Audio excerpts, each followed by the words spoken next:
Hello there guys, welcome to the channel where today we address an interesting question that I have been asked a lot, and I listen to you guys and I try my best to answer, so let's go ahead and cross this off the list. Why did it seem that Grievous could easily beat the Jedi and even kill them? This subject is mostly brought up when you see him in the Clone Wars series, both in the animated series and in the cartoon. I have thought about this for a while, so what will come next is my opinion, but if you think I'm wrong or maybe right, but you need to add something, feel free to share your thoughts down in the comments. Let's get something going down there. But with all that said, I will try to separate every reason why Grievous is so OP at times. It's not as easy as you might think. Realistically, there is a bunch of reasons why Grievous was successful against the Jedi. So I will start with the most asked question: why didn't the Jedi just use the Force? Well, to start off, Grievous was tenacious in battle. There was simply no time for you to concentrate enough to use any Force power against him. But what's more is that if you really look at it, the Jedi don't have any Force powers that could stop Grievous. I mean, sure, let's start with Force Push.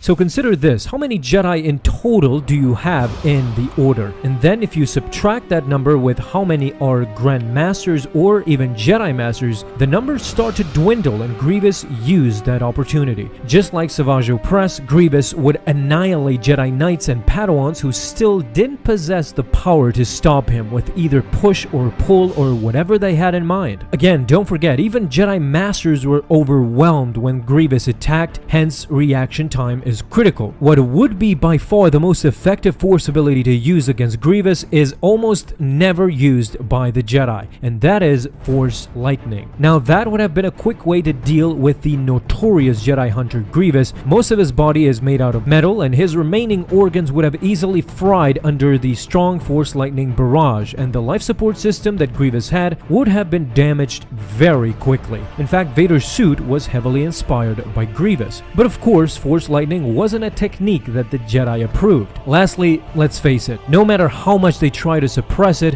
Jedi Knights are perfectly capable of feeling fear in that moment of terror, and Grievous was the most intimidating Jedi Hunter the Order had faced in quite a few centuries. The Jedi were peacekeepers for millennia, and hadn't faced a Sith or any fierce opponent for a millennia. Most Jedi lived and died without ever having their backs pushed against the wall, with lightsaber dueling an enemy who was much more skilled than they were, that was hell-bent on taking their lives and adding their own prized blades to his growing collection. When the Clone Wars started, the reality was that the majority of the Jedi were not used to fighting in lightsaber duels against opponents that were as fierce as Grievous, Savage, and even Asajj Ventress. The biggest advantage Grievous had was the former Jedi Count Dooku. In the original cartoon series, we see Count Dooku training Grievous, specifically so that he can use unorthodox techniques against the Jedi. While training, Dooku encourages Grievous to break his opponent's concentration and control.